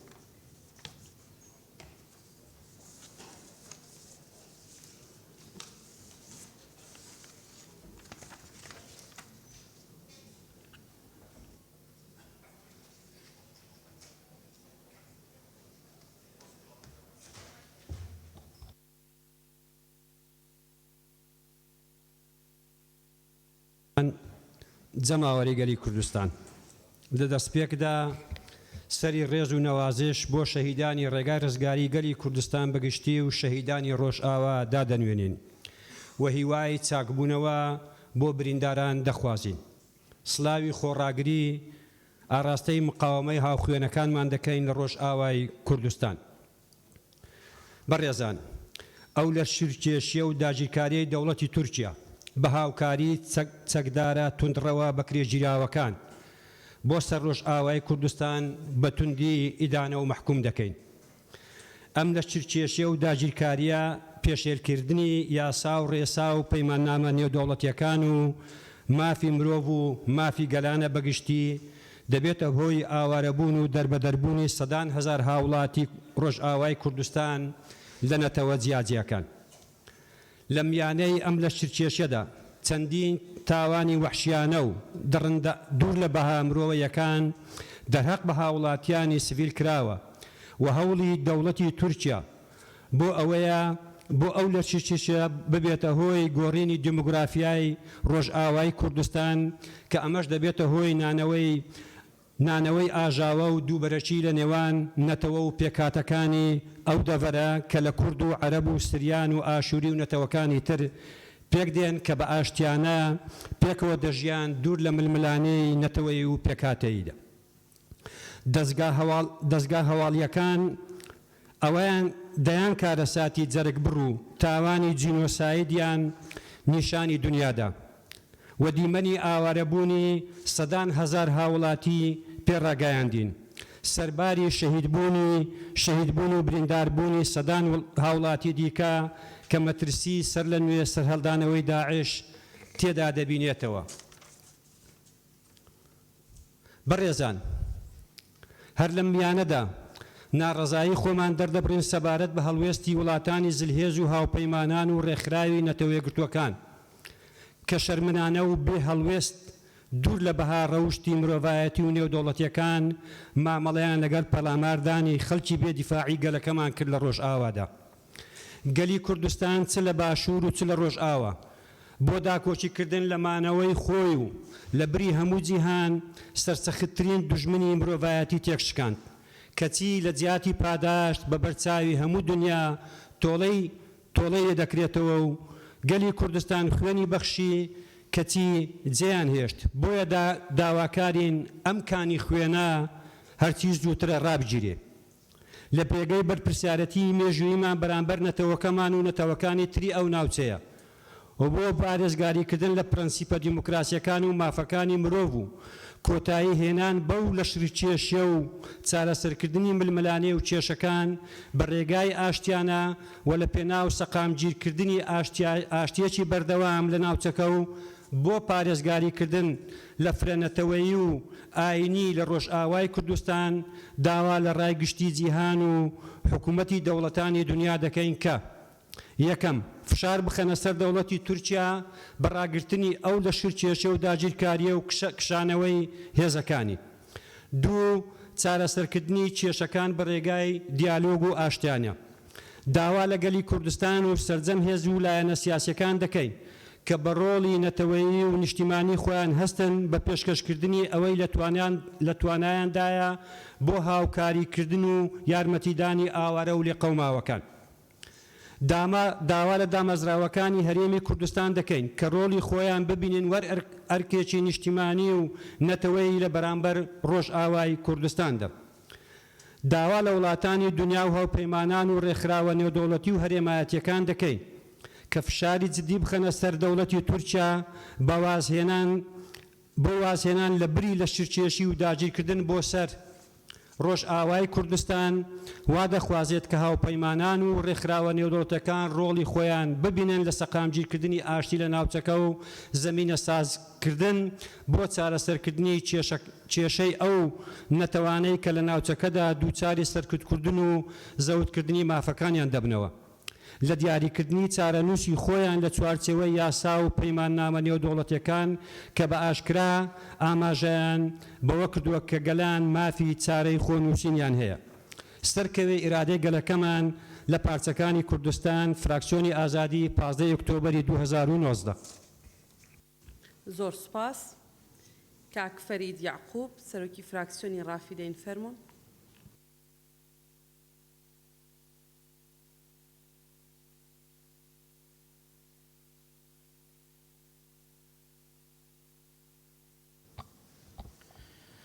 بناوی خدای مەزن و درۆڤان بەرێز سەرۆکی پەرلەمان بەرێزان ئەندامên پەرلەمانی کوردستان پرێکا دیفچووناما بڕۆیدانên ڕۆژئاوا بوومە دیار بوویە کاودانên سەخت و گران هەنە ئیش ئەگەرên هەبوونا ڕژیمên دیکتاتۆریên دیفئێک هەروەسا هەبوونا gelek şer û jengdan li deverê evro الجير كودان بيدابون اجرين مايتكرنا تركيا لسوريا الروج آوا داخازش هميلاين ناكوك الدفريد كين كو بهن فينكي فرن وبزفرنا دانو صاندنا كاراست ودرست بو خزمتا همي خلق دفري دابيد اج همي بيك هاتا بو بيدا كرنا جانك آشتي وامناتي الدفري گەلی ئاشوریەکان وەک ئاکنجێن ڕەسەن لە سووریا دگەل کورد تووشی کرفتارێن بووینە لە ژێر هەبوونا ڤان شەر و ناکۆکیەکان لەسەر ئاخەوان یا مێژویی کۆبووینە ئەگەری کێمبووینە هەبوونەوان لەسەر ئاخێ باب و باپیران ئش ئەگەرێن کوشتن وەرەگواستنە دگەل وان داهاتیەکردن لە سووریا و عێراق و تورکیا هەر شەرێ جیهانێکی و هەروەسا بەردەوامیە کاودانên نەخۆش وبتايبت هيرشين ريك خرابت روسيا داعش الدفرين سهلنين وخابور ومزافين وان بو جنابرا رهو ريشالين جيليمام افچند كارسايا بو كيم نتويان اوين توشي شرد بن بوكالة لسر آخي خوم ام جارا قادي دخازين همي لاين ناكوي اتكين بو باراستنا كسين سيفيل اجگلي آشوري وگلي كرد وبيك هاتوكان جوازين كولا دفري بيك فجين كوريز لإرادة ملتي بهنا قرتن بو بريفبريا نابرين خوب آزادي وكرامت ودا خازش كوملقهاني في دولتي تكين بأرقكي خورابن بو باراستنا كيم نتوين بريقا قواشتنا لسر لایانین ناکو فراکسیۆنی ڕافیدەین 15/10/2019 بەڵێ زۆر سوپاس خاتم سارا دڵشاد فراکسیۆنی گەشەپێدانی تورکمان فەرموون.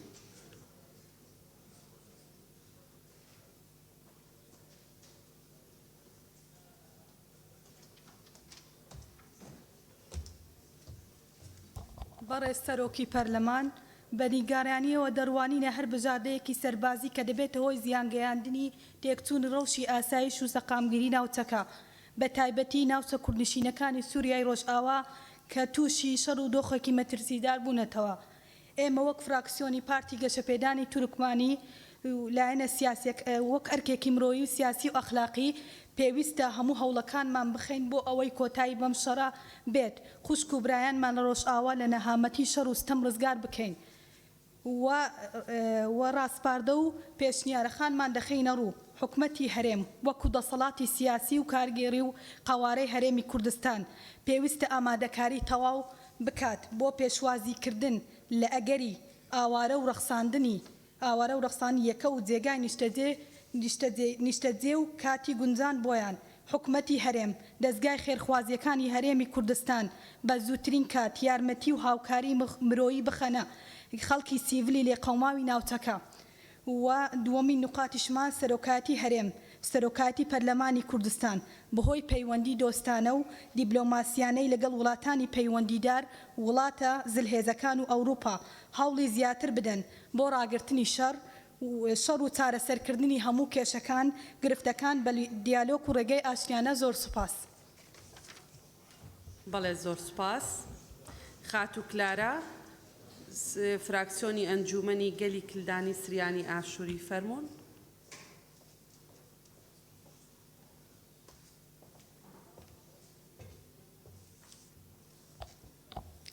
شلامەتە كلۆخن بەڕوس سەرۆکە پەرلەمانی بەڕێزان ئەندامên پەرلەمانی ئەوێ ئەڤروکە ڕۆژئاوای کوردستانی ڕوویدەت هەڤڕکیە ئێراداگەل و هەڤڕکیە هەرێمی و دەولیە وەکی هەرجار قوربانی وان ژوورە هەڤڕکیان گەل و خەلکی سڤێل یێ بێگونەه کوپتنێ دوێت ئاشتی و ئارامی بژیت.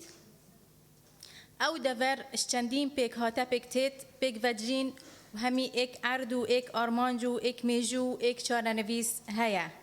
جوانە گەلێ کلدانی سریانی ئاشووری مەسیحی و گەل هەمی پێک هاتێن دی بوونە قوربان بۆ ڤی وەزعێ مەترسیدار. و گۆڕەپانە ئەvê هەڤڕکیە عەردێ وان پێک ڤەیە. و ئەنجامدا بوونە قوربان و بارەپتریە وان زارۆک و ژن و دان عەمر و بوونە ئاوارە پشتی جه و ماڵên وان هاتن خراپکردن و وێرانکردن. داخوازیش بەڕێز سەرۆکê هەرێما کوردستانê دکەین هەوڵێن خۆ بکەن ji bo rawestandina şerî û layên hevirik bizivirine rêkên aştiyê bû çareseriyeka siyasî û pêgîr bin bi prensîbên mirovayetî parastina xelkê sivêl. Piştevaniya hikûmeta Herêma Kurdistanê dikeyên xwe amade kirin bû pêşkêşkirina harîkariyên mirovayetî bû pêşewaziya û vehewandina aware û daxwazîş hikûmeta Iraqê dikeyên bû بودجەکە بلەس بۆ ئەvê کاودانا چاوەڕێ نەکری تەرخان بکەتن وەک ئەرگەکێ بەرپرسایەتی و مرۆڤایەتی. داخوازیش کۆمەڵگەهێ نیڤدەولەتی و نەتەوێن ئێکگرتی و ئێکەتیا ئەوروپی و ڕێکخراوێن نیڤدەولەتی دکەین ئەرکێ خۆیە مرۆڤایەتی و بەرپرسایەتیە ڕابن ji بۆ هاوێتنا پێنگاوێن پلەس بۆ ڕاوەستاندنا ئەvê باردۆخی. یا گرنگ ئەوە هەمی ئەو گەلێن تووشی ئەvê باردۆخی بوویە ji هەمی پێکهاتان ئێک و دوو بگرن و یەکڕێز بن ji bo rêbirîbûna waqeî û rêkên danûstandin û karê siyasî bikarbînin ji bo vemirandina evî agirî. Berêz Serûka Perlemanî Perlemantanên berêz Komêlgeha Nîvdewletî ev dibîte duhmahîk hebûna gelê me wek Mesîhî li Rojavayê ev rûke hebûna wan metirsiyeka feعlî daye û êdî bi zehmet xora bigirin bi diviyê harîkariyê da em hemî pêk ve hemaheng bîn بۆ ڤی باردۆخی و چارەسەر بکەین مە ئاشتی دوێت مە ژیان دوێت فراکسیۆنە ئەنجومەنێ گەلێ کلدانی سریانی ئاشووری 15 ئۆکتۆبەر 2019 سوپاس. زۆر سوپاس. بەڕێزان ئەندامانی پەرلەمان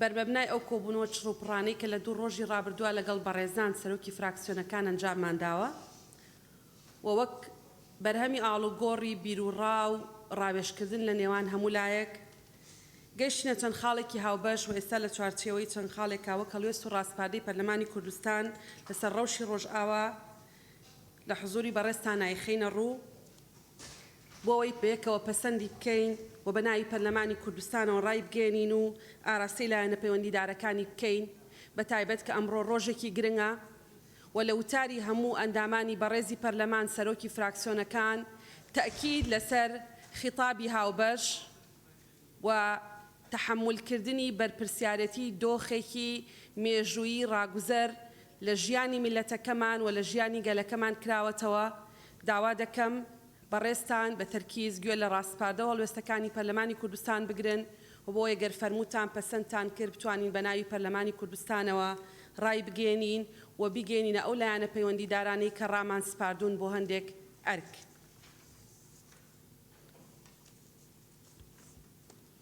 هەڵوێست و ڕاستپاردەکانی پەرلەمانی کوردستان لەسەر ڕەوشی ڕۆژئاوای کوردستان.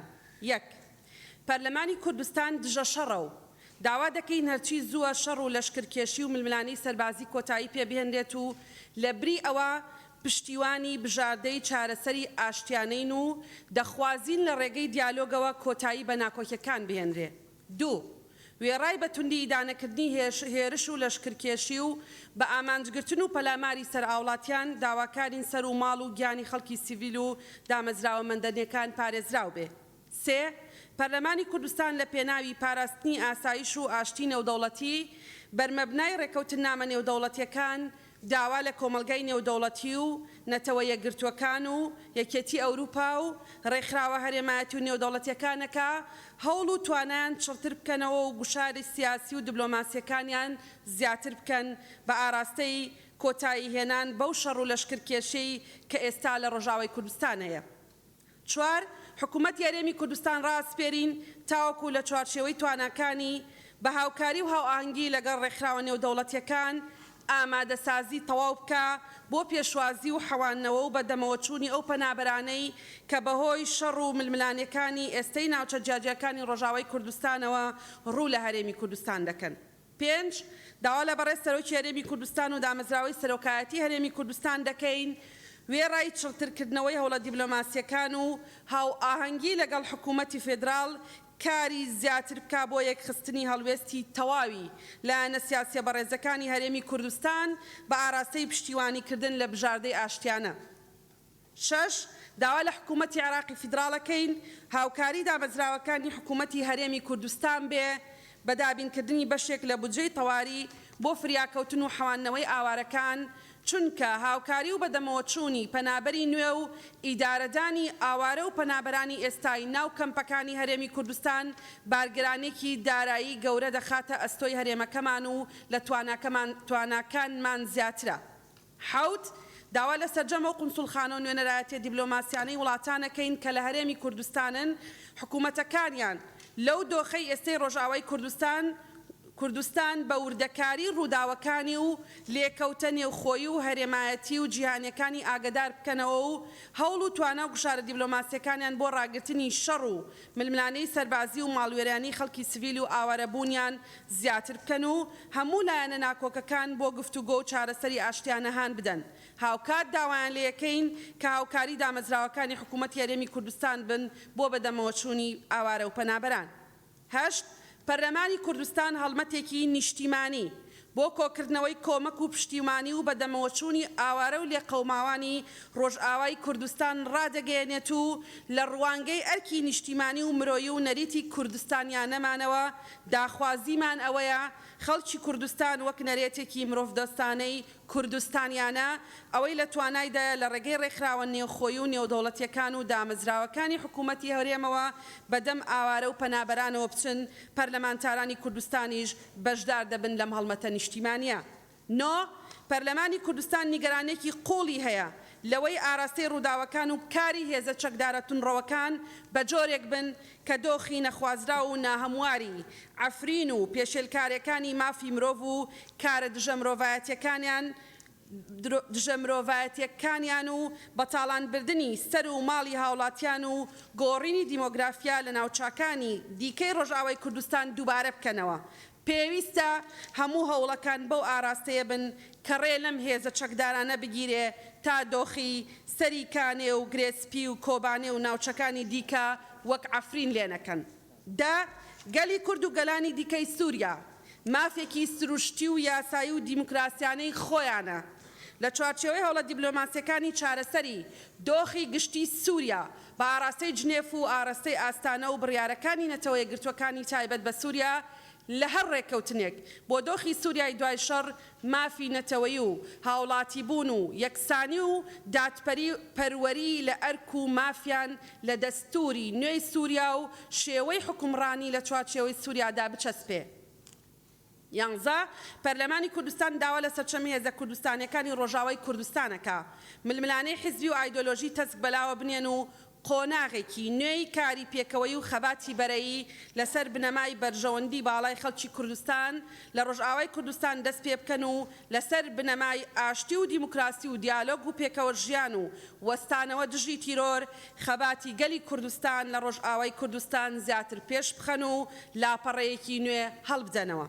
12 پەرلەمانی کوردستان سەرنجی کۆمەلگای نێودەوڵەتی بۆ ئەو ڕاستیە ڕادەکێشێ کە ڕووداوەکانی ئەم دوایی ڕۆژاوای کوردستان و کشانەوەی هێزەکانی هاوپەیمانی نێودەوڵەتی و ئەو لەشکرکێشی و ناسەقامگیریەی کە لە چەند ناوچەیەکی ڕۆژاوای کوردستان هاتۆتە ئارا هەموو دەستکەوتەکانی شەڕی تێرۆر و شکاندنی ئەفسانی داعش لە ناو دەبات و زەمینەی سەرهەڵدانەوەی داعش و تێرۆریستانی دیکە زیاتر دەکا و بەوەش جارێکی دیکە ئاشتی و ئاسایش و سەقامگیری هەرێمایەتی و جیهانی دەکەوێتەوە بەرمەترسی. پەرلەمانی کوردستان 15 2019 بەڕێزان ئەندامانی پەرلەمانی کوردستان ئەبەی کە بۆ بەڕێستانمان خوێندەوە ئەگەر پەسەندی بکەن بە ناوی پەرلەمانی کوردستانەوە ڕای دەگەێنین. ئێستاش هەر پەرلەمانتارێکی بەڕێز لەگەڵ ناوەڕۆکی ئەم هەڵوێست و ڕاستپاردەیە با دەست بەرز بکاتەوە.